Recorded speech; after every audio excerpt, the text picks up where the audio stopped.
औज़ुबिल्लाहि मिनश्शैतानिर्रजीम बिस्मिल्लाहिर्रहमानिर्रहीम। अस्सलामु अलैकुम डियर स्टूडेंट, कैसे हैं आप सब। आज हमारा क्लास नाइन्थ बायोलॉजी का chapter number 4 cells and tissues के अंदर जो टॉपिक है हमारे पास, आज हम सेल्स थ्योरी को बयान करेंगे कि यानी किस साइंटिस्ट ने किस टाइम पे क्या क्या अपनी सेल के बारे में अपनी थ्योरी पेश की। तो चंद एक को हम यहाँ पे डिस्कस करेंगे।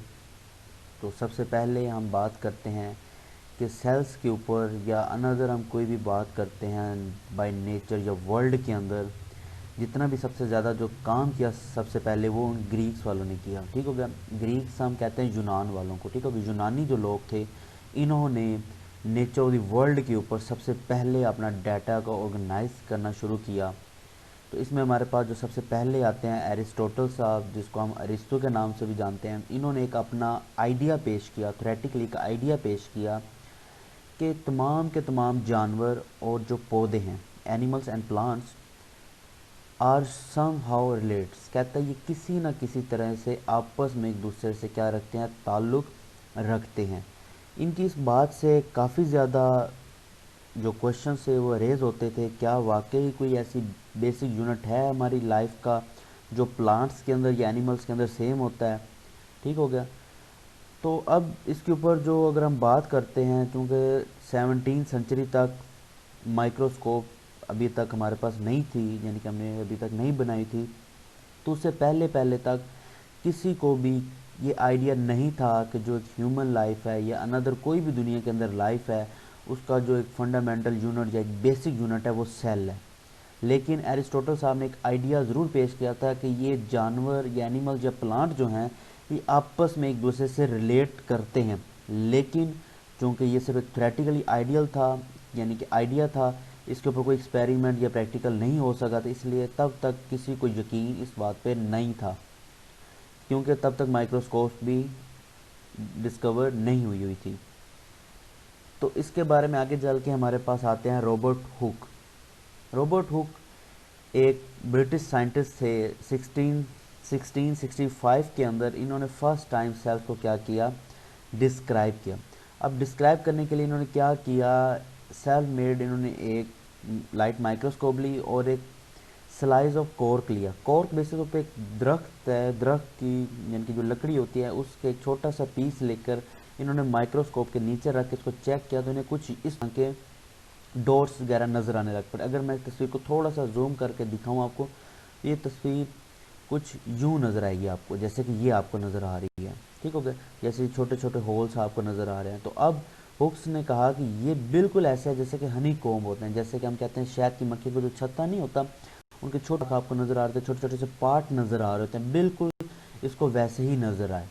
तो इस यानी कि ये फर्स्ट टाइम थे जिसको इन्होंने इसका नाम दे दिया, सेलुलाई का नाम दे दिया।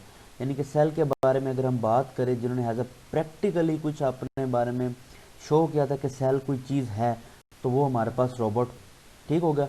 तो इन्होंने विद एक्सपेरिमेंट इस चीज़ को प्रूव किया था कि ये छोटे छोटे से यानी कि सुराग या एक हनी कॉम्ब जैसे हमारे पास पार्ट्स होते हैं, जिनका नाम इन्होंने सेलुलाई रखा, जिसको बाद में हम सेल्स के नाम से आजकल बुलाते हैं।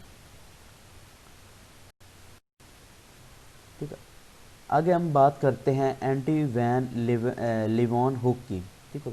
अब चूंकि जैसे कि रॉबर्ट ने बता दिया था कि सेलुलाई है, लेकिन अभी तक वो ये चीज़ नहीं साबित कर सके थे कि क्या वो ह्यूमस बॉडी के अंदर या एक प्लांट्स के अंदर या अंदर जितने भी एनिमल्स हैं वो सेम होते हैं कि नहीं होते। इसी तरह इनके ऊपर हमारे पास जो लिवॉन्स हुक थे, इन्होंने थोड़ा एक्सपेरिमेंट किया। इन्होंने क्या किया, पॉन्ड वाटर लिया, यानी कि तालाब का एक पानी लिया, उसको माइक्रोस्कोप के अंडर नीचे रखा, तो इन्हें भी कुछ उसके अंदर छोटे छोटे से जानदार नज़र आना शुरू हो गए, यानी कि छोटे छोटे कुछ सेल्स कह सकते हैं या माइक्रो ऑर्गेनिजम्स कह सकते हैं, जो इन्हें वहाँ पे नज़र आए माइक्रोस्कोप के नीचे, जिसका इन्होंने नाम रख दिया एनी मॉलिक्यूल्स।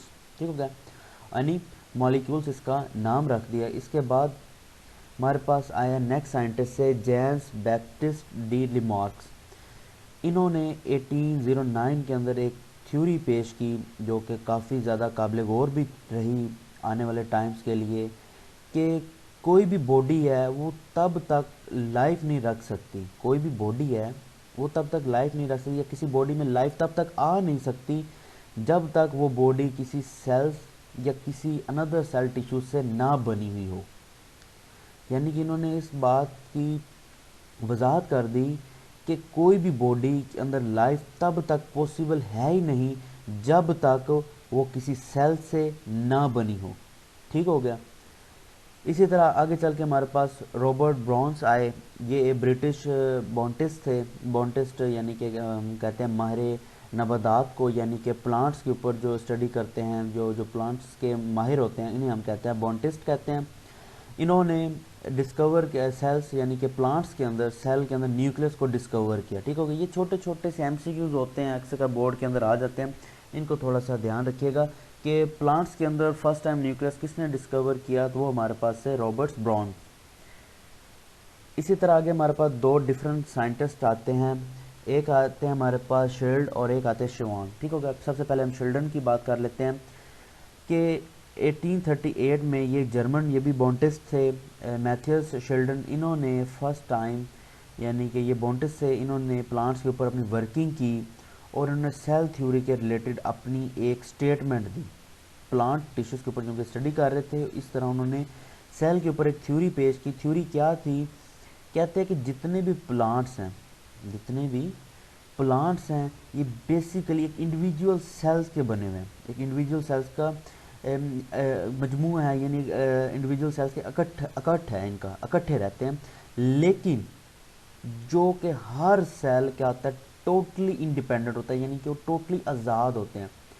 पहली बात कि तमाम जो इंडिविजुअल सेल्स होते हैं, ठीक हो गया, और ये आपस में ऑलमोस्ट इकट्ठे ही होते हैं, और हर सेल क्या होता है, टोटली इंडिपेंडेंट होता है, आज़ाद होता है। ठीक हो गया। ये शेल्डन ने हमें बताया था। इसी तरह हमारे पास जो शिवान है, इन्होंने तकरीबन ऑलमोस्ट 1 ईयर लेटर, तकरीबन 1839 में, ये एक जर्मन जोलॉजिस्ट से, जोलॉजी यानी कि एनिमल्स के ऊपर इनकी माहिर थे, तो इन्होंने एनिमल्स के ऊपर स्टडी करते हुए सेम वही बात की कि एनिमल्स भी बेसिकली इंडिविजुअल सेल्स के ही बने हुए। जैसे कि शिल्डन ने इस बात को कहा था कि प्लांट जो हैं वो बेसिकली एक इंडिविजुअल सेल्स के बने हुए हैं, इसी तरह शिवान ने भी इस बात को कहा कि एनिमल्स के अंदर भी इंडिविजुअल सेल्स मौजूद हैं। ठीक हो गया। आगे फिर हमारे पास आता है रेड वुल विर्चो और लुइस पास्चर आते हैं हमारे पास। सबसे पहले हम विर्चोस का काम देखते हैं। विर्चो ने कहा, ये एक जर्मन फिजिशियन से, इन्होंने कहा था ओमनी सेलुला एस सेलुला, यानी कि तमाम जिंदा जानदार, जितने भी लिविंग सेल जानदार है, ऑर्गेनिज्म है, वो पहले से मौजूद सेल से ही बनते हैं। यानी कि तमाम जिंदा जानदार जो बेसिक तौर पर, या सेल्स की बात कर ले, अगर हम जानदार की बात ना करें तो सेल्स की बात करें, कि तमाम जिंदा सेल्स पहले से मौजूद सेल से ही बनते हैं। यानी कि जो ये ओमनी सेलुला है, ये सेलुला है, इसका क्या मतलब है कि तमाम जिंदा सेल्स पहले से मौजूद सेल से बनते हैं। इस बात को प्रूफ किया लुइस पास्चर ने तकरीबन 1862 में। ठीक हो गया। ऑलमोस्ट एक्सपेरिमेंटली इस चीज़ को प्रूफ भी किया। ठीक हो गया।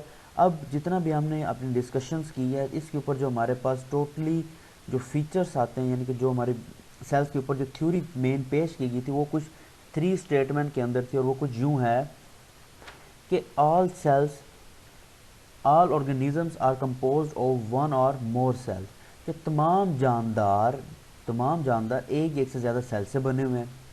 Secondly, cells are smallest living things, the basic unit of organization of all organism।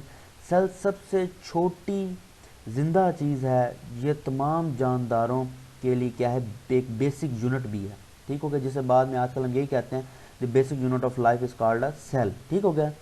यानी कि ये बिल्कुल एक छोटी है लिविंग थिंग्स के अंदर।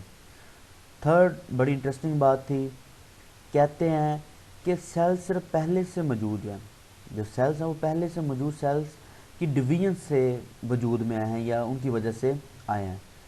दोबारा कहते हैं कि सेल जो है हमारे पास सिर्फ और सिर्फ पहले से मौजूद, पहले से प्रीवियसली कोई मौजूद थे पहले से सेल, और उन सेल्स की डिवीजन की वजह से हमारे पास क्या हैं, सेल्स आए हैं। ठीक हो गया। वही वर्चुअली बात कि सेल्स पहले से मौजूद सेल से ही बने हुए हैं। ठीक हो गया। जिसको हमने बाद में अभी सब सेलुलर का भी नाम देंगे।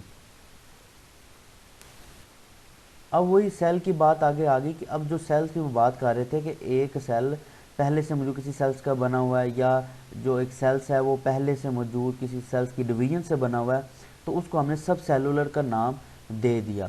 सेल थ्योरी के मुताबिक हर जानदार जो है वो सेल से बना हुआ है, लेकिन कुछ ऐसे जानदार है जैसे कि हमारे पास वायरस, पैरेंट्स या वायराइड्स जो है हमारे पास, यानी कि जो वायरस की कैटेगरीज के जितने भी ये जानदार हैं, ये सेल्स के नहीं बने हुए, बल्कि ये सब सेलुलर या ए सेलुलर पार्टिकल्स हैं। ठीक है, यानी कि ये कंप्लीट सेल के नहीं है, सेल के भी जो अंदर बेसिक सब टॉपिक आ जाते हैं ये उनके बने हुए हैं। ठीक हो गया।